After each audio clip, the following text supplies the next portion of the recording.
Well, I'm glad that you're here, and I'm gonna ask you a question. So when it comes to like presents, do you prefer like something that's like in a small package or a big package? Small, big.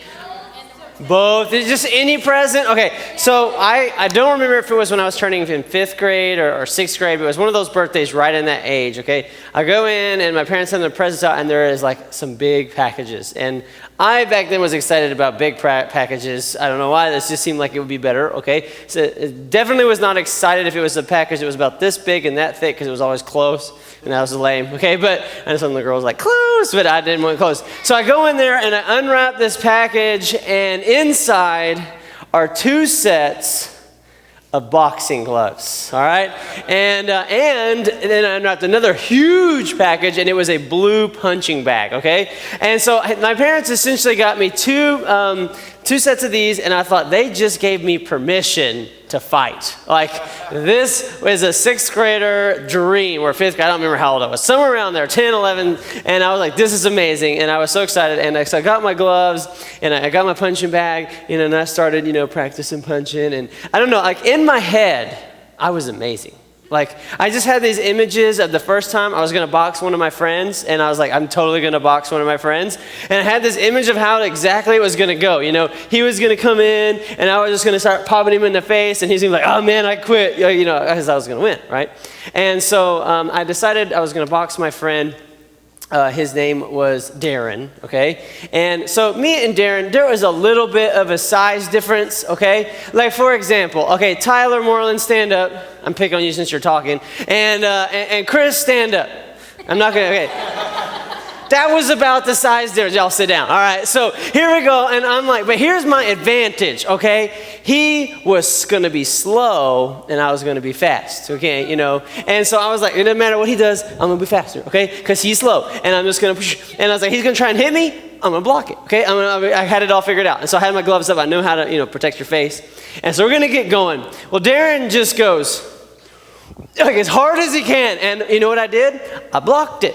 But I didn't think about the fact that if your glove is out here and he hits your glove as hard as he can and he's that much bigger than you, my glove goes right in my face. My nose starts running, my eyes are watering. I was like, hold up. Let's play video games, okay? Because I can beat you in video games. And so I never boxed again. My first and only match ended in 1 punch. And it wasn't my thing, okay? Like, I couldn't do it. Now, here's a question for you. If you got in a real fight, okay, a fight, do you think you would win or lose? Who says I would win? Who would win? I see. Okay, some of you don't even know. Okay, who would lose? Who knows they're going to lose? I know. All right. Yeah, okay. See, there are some of you, if I was going to be in a fight, I would want you on my team, okay? There are some of you wouldn't even help, okay? They'd be like, okay, you're done. All right, I know that, okay? Some of you, I definitely would want some help, though. I'll take you on my team. And I hope that you're not getting in fist fights, okay? I hope this is not like a regular part of your life. I'm not going to give you any advice on how to handle that. You're probably not getting in physical altercations, okay? If you are, maybe we have another talk we need to have. But you are, I know this, going to have fights, okay? And let me put it another way. You're going to have battles in your life. You're going to have struggles. You're going to have difficulties. It's like, oh, wow, this is hopeful. But we all do that, right? We're all going to have things that come, against you. It could be a family problem. It could be school's coming, okay, which usually brings what? Problems, okay? And there could be some battles there. There could be, sometimes we battle like internal things. Like maybe you got some emotional things, some internal things that you battle against, some feelings, some self-doubt or whatever that is. You got some internal things that you're battling inside of you. Sometimes there is like temptations that you battle.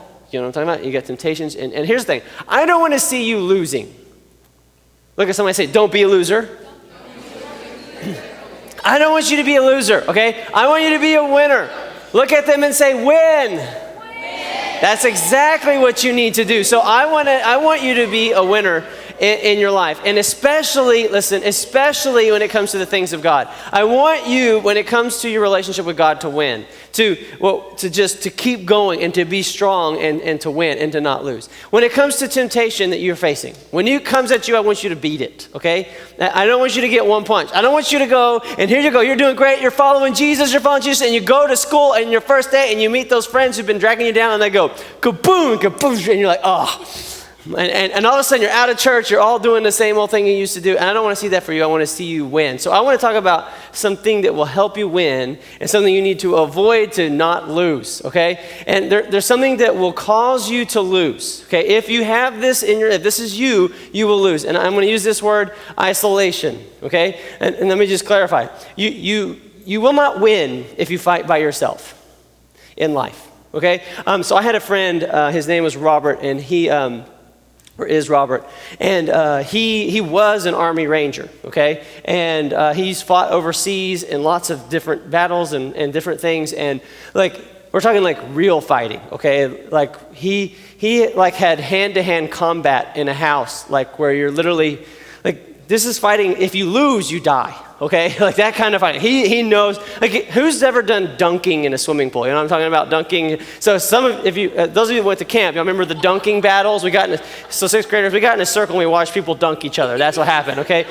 Mostly it was me, putting it on, because like, I was like, I said, who was I standing next to? It was another leader. Oh, it was BJ Halbert. And I said to him, watch this. I was like, hey, I bet Parker and Landon would be a good one. And then they're like, okay. So I'm like watching. Now, it was really fun to watch as they're like attacking each other, right? But now how different would it be is if instead of getting dunked down and let back up, they just dunked you down.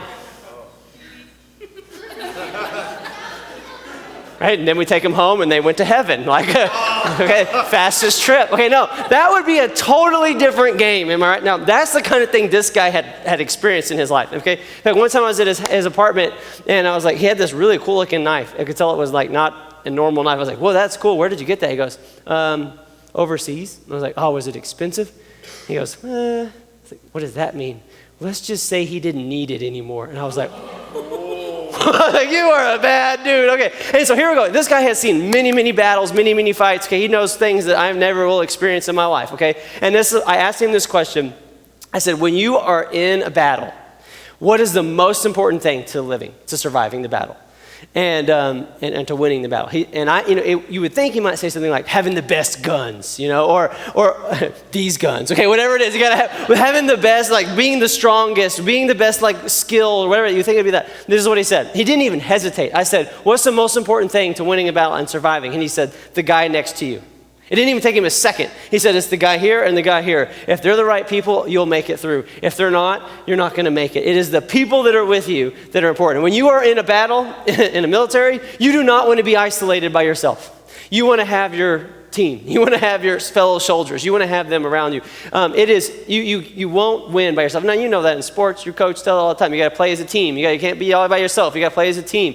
And unless you play tennis, but you got to do that, right? It works together. And if you are in isolation, you won't win. And so what we need to do is I want to help you win, and I want to teach you how to do it. And there's a guy named Solomon, okay? He wrote a lot of wisdom in the Bible. And he writes some just plain, simple wisdom for us, and then we'll talk about how to make it practical for our life, okay? He says this, 2 are better than 1.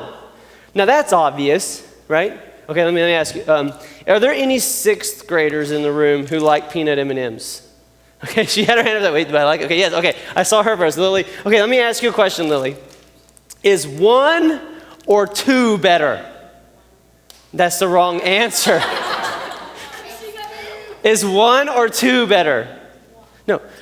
2, there it is. 2 is better than 1. You can share, all right? Okay, wait till after service. So, no, 2 is better. Okay, 2 pimples is not better, okay? But like 2 candies, that is better than 1 candy. Okay, 2, for me, 2 Dr. Pepper is always gonna be better than 1. Okay, here's what he's saying. 2 are better. See, there was the answer. Okay, 2 are better than 1 because they have good return for their work. Okay, and so what he simply, this is a simple thing if you think of it like literally, okay? Like, have you ever moved? Anybody ever done that? And so you're like carrying heavy things. Okay, isn't it better to have someone to carry the other side of the dresser? Like, even if you could physically pick that thing up, okay, and like scoot through the house, okay, like very slowly, it is so much better and so much faster to have 2, because 2 have better return for the work. So he says 2 are better than 1. And he goes on, if 1 falls down, his friend can help him up, but pity the man who falls and has nowhere to help him up. No one to help him up. Now, he's not talking about literally falling, right? There's not like in this illustration, there's a guy who's walking along and he goes, oh, I've fallen. And other people are like, oh, pity. he fell down and no one's here to help. I don't know why they're British. You're like, that's the worst British accent I ever heard. Okay, you do one. All right, anyways, like pity. Okay, like why is he falling down? Okay, that's not what it is. It's talking about life, okay, and you've fallen, okay? And maybe he's literally, but I don't think so. I think he's saying that there are times in our life when, have you ever felt like you fell? Okay, you made a mistake, you did something, whatever, and you fell down. And he says, you want to have a friend that's there to help you up. See, friends are amazing because they can help you. They can help you get through something. They can help you. Here's one thing they really do, okay? They help you see stuff differently. Because we get really bad perspective on our problems when it's just us. For example, all of us will have a problem. Do you know what you do when you have a problem? My problem is so big, okay? We just look right at our problem. That's all we can do. Think about it. You get in bed, what do you think about? The good stuff or the problem? You think about the problem, right? And all the time, all we focus on, we see that. We see it everywhere we go. We think about our problem. It becomes our focus. This is what a friend does. Hey, let's get some perspective, okay? Your friend helps you kind of look at it in a different way. In fact, sometimes I have little problems, okay? It does say problem, okay? It does. Little problems. You know what I do with my little problems? This is so huge, I can't even see anything else in my life. Okay, somehow I will still manage to hyper-focus on this, and what we need is a friend to say, hey, I know you've got that problem, okay, but I want you to think about this. Who is bigger, your problem or God, okay? And this is what a friend does. A Christian friend will remind you and say, hey, you know what? God's bigger than your problems. Even your big problems, okay? Your big problem is still nothing. And this is what a friend does, because you can't see this, and you've been here. Okay, have you done it for somebody else? They're talking about their problem, and they're talking about their problem, and you're like, hey, let's pray about that problem. Because to you, you see that God's bigger than that, because it's not your problem. But what you need is some people in your life to go, God's bigger than your problem, okay? And so we need that in our life. You need somebody that will help you when you've fallen down, that'll help you when you're stressing out, and do that, all right? So he goes on, he says, though one may be overpowered, two can defend themselves. And now we're back to like the fighting thing, right? By myself, I can be overpowered, but when I have two, I can defend myself. You know what's better than two? Three, right? What's better than three? Four. Y'all are good at math. So y'all are going to do great this year at school, okay? Yeah, okay, because that's better. It's better to have more. And so what I want to talk about is how that you can win, okay? Because I got some news for you, okay? An isolated Christian. Here's your isolated Christian. Here's high school, all right? I just want you to know it isn't a good situation for the isolated Christian and high school. And the same as junior high. I'm just using this as the example, okay? And when you get, some of you are like, oh, that poor animal, okay? I don't know what happened to it. It probably got, no, I didn't get away. I'm not going to even pretend, okay? Yeah, so like, but here's the thing. When you go to high school, guess what there is? There's pressure. Now, you think about college, there's a whole Pride Alliance, okay? I just want you to know. But when you get into school and there's all of a sudden, there's all these temptations, okay? In fact, maybe we could just say, okay, when you got your temptation, if you're isolated, guess what you are? Weak. In fact, a lot of people who deal with the same struggle over and over and over, one of the things they don't want to do is share it with other people and get other people help them. They're embarrassed about it. They think they should be able to handle it on their own or whatever that is. And when you're isolated, you're more weak. When you're isolated, you're more likely to fall. And so we got to not be isolated. The isolated Christian falls to temptation. This is one that you wouldn't think would take you out. This is why I said, like high school, just being busy, it'll take you out if you're isolated. Here's what will happen. School year is going to start. You've been so faithful to church. You've been so faithful to growing. And then all of a sudden you got that project and you got this thing coming up and you got this problem and this thing. And next thing you know, it's been 3 months since you've been to church and you had nobody to say, where are you at? Okay, there's some people I'm calling later out tonight. Where were you at? Okay, and you don't need the people in your life so you're not isolated, and that busyness doesn't distract you. That they help you through, they help you get perspective on stuff. Okay, and they do that. Dating, this will take you out. Okay, I like to say dating is like drunk driving. Okay, you're not thinking straight. You'll do really stupid stuff, and if there's not a designated driver, you're gonna get hurt, okay? And here's the deal.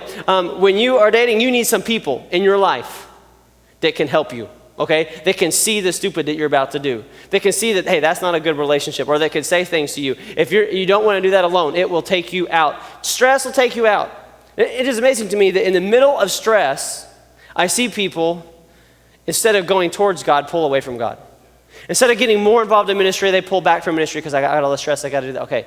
And what we need is some people in our lives that are going to help us fight through that stress so it doesn't take us out. And listen, culture is designed to take you out. Okay? Most of the apps on your phone are designed to make you struggle in some way or another. Whether it's by looking at what everybody else has and feeling jealous or drawing you towards lust in some way. You know what I'm saying? There's just so much out there. And without help, you're isolated.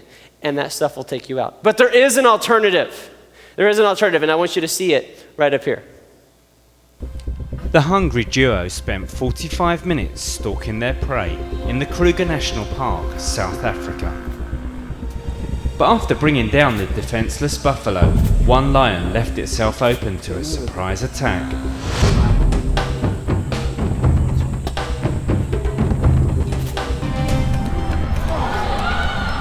This extraordinary footage shows a lion being flipped 5 meters into the air. The juvenile predator was about to complete a kill before a giant male buffalo intervened to save his friend from certain death.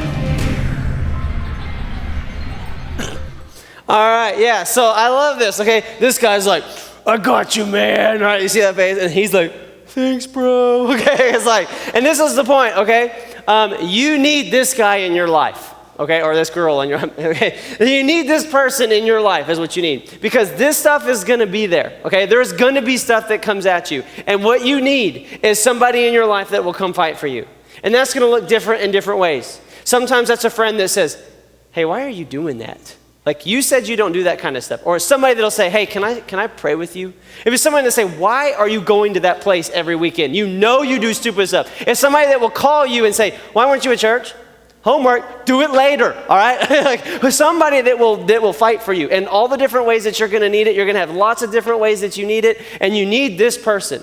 Now, unfortunately, for some of us, the people in our life are that, because you got the wrong friends.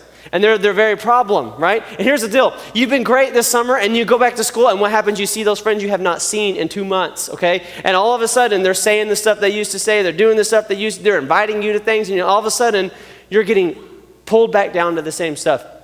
What we need are these people that'll help us fight against that. It's one thing to say, just have no wrong friends. Okay, but it's really difficult if you don't start getting the right friends at the same time. And so we want to have some people in our life that will fight for us, that will keep you strong, that will keep you going after God. So what we need to do, we need to purposely pursue friendships with people pursuing Christ. Isn't that cute? All right. We need to purposely pursue friendship with people that are pursuing Christ. That's kind of hard for me to say now. So I'll try that 3 times fast later. But this is what I mean by that. Okay, there are people in your life, a lot of them in this room right now, and this is what they're doing. They are pursuing Christ. Think about this. They are going after Jesus, right?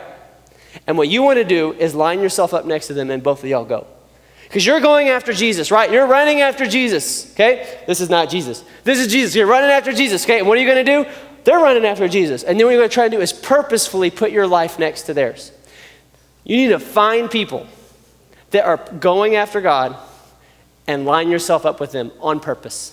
If you don't do it on purpose, you'll just end up grabbing whoever happens to be the next person that talked to you. You'll hang out with the person that accepted you next. You'll be with the person that was just whatever. Okay, well, we're in this organization together. We both play this sport. We're both in band. We're both in this. Okay, so it must make sense that we're friends. And that's fine to have those friends in your life, but you need to purposely pursue people who are going after Christ. We need to go after them. We need to find those people in your life. So for me, growing up, this was huge. Like I said, when you're in college, it's like the extra level. So when I went to college of like attacking, when I went to college, I had a roommate, and he was a Christian, but when we started, he was not really close to God. He was one of those. He was a Christian, okay? And I had just came back from like my last youth camp, as a teenager, because I just graduated and all that. And I was like on fire for God, like so excited. And I decided one thing I wanted to do in college was read my Bible every day. And so the first morning, I get up, read my Bible. Second morning, third morning, fourth morning, fifth morning, I wake up and I'm like, I'm tired. God won't mind if I skip today, right? And so I decided I wasn't even out of bed yet. I said, I'm not going to do it. And I start to kind of get ready, and I look over, and my roommate, okay, who hadn't been reading his Bible or hadn't been following God, he had seen me do it 4 days in a row, and I saw him, and he didn't say anything to me. He just grabbed his Bible, and he'd open it up and started reading it that morning. And I looked over, and I saw him reading his Bible, and I was like, I'm gonna read my Bible. So I went and I got it. And then began something as I began to strengthen him and he began to strengthen me. And I began to and we began to go towards God. We both were running after God. And over throughout our 4 years in college together, okay, lots of things like that happened. There were times when I would confess my sins to him, or he would confess his to mine, and we would talk about how to overcome. There was one time when I started to date this girl. She was not a real believer, okay? But I was desperate, I guess, okay? Like I was tired of being single. And so I started dating this girl, and this is what he did. He came up to me and said, hey, you shouldn't date her. And you know what?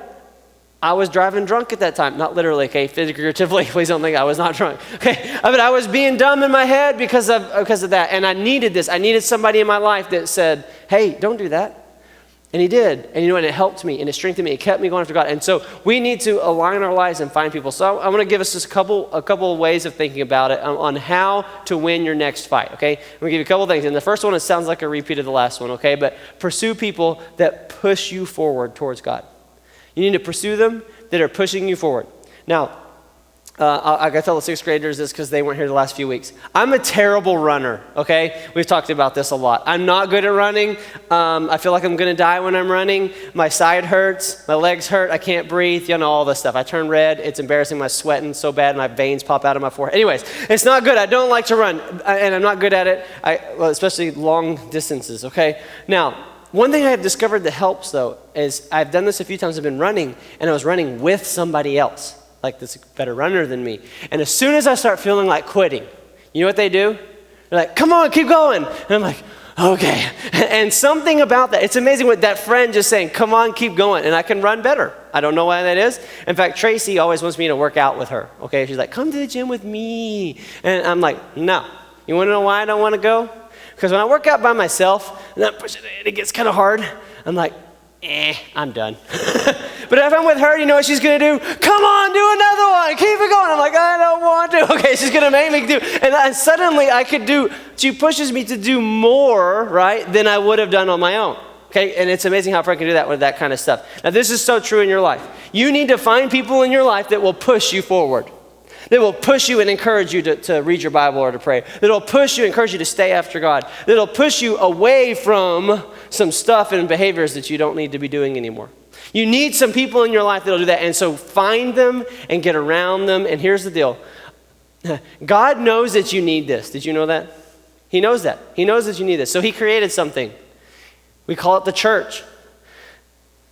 Welcome to church, okay? The church is a gathering of believers. It's a gathering of Christians that come together. And what we do, one of the things that we do is we form these relationships.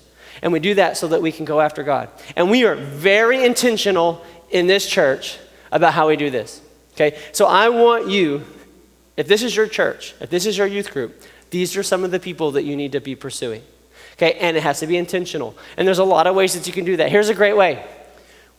Come early to service and leave as late as your parents will let you or until we kick you out of here, all right? Just come early and leave late, and this is what you do. Go talk to people. Because look, as you begin to build a friendship, then you can't go up to somebody that you don't know and be like, I have this problem. If you do, that's weird, okay? But you can do it to someone that you built a friendship with. So you got to start. And don't expect that, hey, next week you've already got this best friend here that you can tell everything to. No, it's going to take time, but you start doing that. Then in August, something happens. We're going to start our small groups up, our discipleship groups.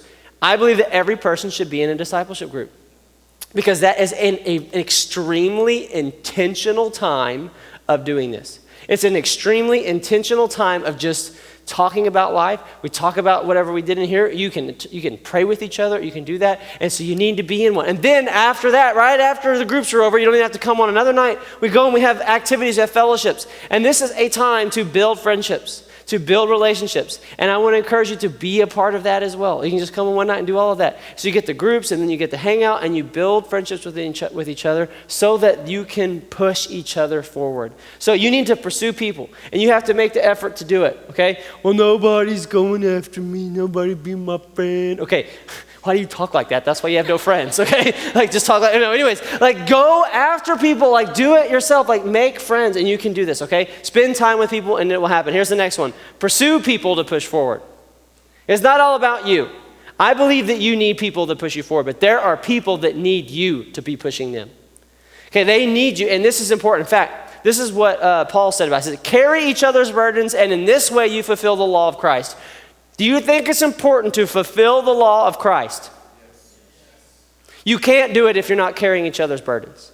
And how are you going to do it if you're not in a relationship with people so that you know that they even have a burden? We have to be doing this. We have to pursue people. There are people in this room, this is amazing if you think about it, that if you would spend some time and go after them and spend some time and build a relationship with them, someday they may look back and go, my life is so different because I know them. 5 years from now, they may look back and go, I made it through middle school. I made it through high school because of that person. Because I knew I could call them and they would pray with me. I knew if I called them, they would say the good advice and not the dumb advice that everybody else is giving me. I knew I could. And they may look at you as the one if you'll pursue some people. Here's the last one. Pursue more people. Like, that's the same. Okay, here's the point of this one, okay? Some of you have a really great group right now in this room, okay? You're sitting with them probably, or they're in here, and you hang out with them. Every time we come and have a fellowship, you know who you're going to sit with if we go out to eat. You know who you're going to, okay, you have your group. And here's something that's so important for you to know. You can't leave it just that group. That's called a clique, okay? And nobody likes them, all right? And you've got to pursue more people. This school year, we are going to have lots and lots of people coming in. Lots of them. And it's up to you. Because guess what they need? They need people that will pursue them and help them run after Jesus. That means they need you. There will be some new sixth graders other than those of you that are already here, okay? And guess what? You already have a mission. Because they need you, right? There's going to be some new seniors that come in. And guess what? Seniors, juniors, they're going to need you, right? They're going to need you to go after them. They're going to need you to be willing to say, hey, let's stop doing what we are doing for ourselves and go spend some time with that person and show them Jesus and help them find a relationship and help them find community and help them find and go after God. So we have to do that. We have to. And I'd say when you do that, you say, well, that's not helping me fight. It really does. Because you get stronger when you're helping others. And it's something that happens in you. And if you just make life all about you, you're going to be weak. But if you make it about others and helping others, and you're going to find people that are going to help you, and you're going to grow. And you're going to win. Imagine your next fight. You win because you weren't alone. That temptation that's been beating you over and over and over, you begin to get victory over because somebody else helped you carry it. Somebody else helped you through it. That emotional thing in your mind where you just keep seeing all of the ick. And then you get your life lined up with somebody else that can give you perspective and take it away and say, let me show you the good. Let me show you what is good about you. Let me show you how God made you. And someone that begins to point you to the good stuff. We need that. You need that, and people need you to be that. There are people here and people that will be here that need you. They need you to grow and learn, and they be their friend. So I believe you can win. I want to see you win. So I want to see you in community. I want to see you connected, and don't be isolated. But it's a decision you're going to have to make. And when a school year starts, it's going to get a lot harder. So make the choice. I'm going to be here. I'm going to not quit and not going to be isolated. One other neat thing we get to do as a group is when we have problems, we get to pray for each other. And so we all have problems from time to time, okay? And need prayer from time to time. And so what I want to do as we end our service, if you need prayer for anything that's going on in your life, there will be people at the back of the room to pray with you. We're going to sing part of a worship song. And if something's going on, look, let's be a community. Let's be a group together. And just go back there and they will pray for you. Just tell them what's going on, and we'll believe that God will begin to move in that situation. Father, I thank you for this church and this youth group. I pray we would all find good relationships, good friendships, Lord, that will strengthen us and push us forward. I thank you for it. In Jesus' name, amen.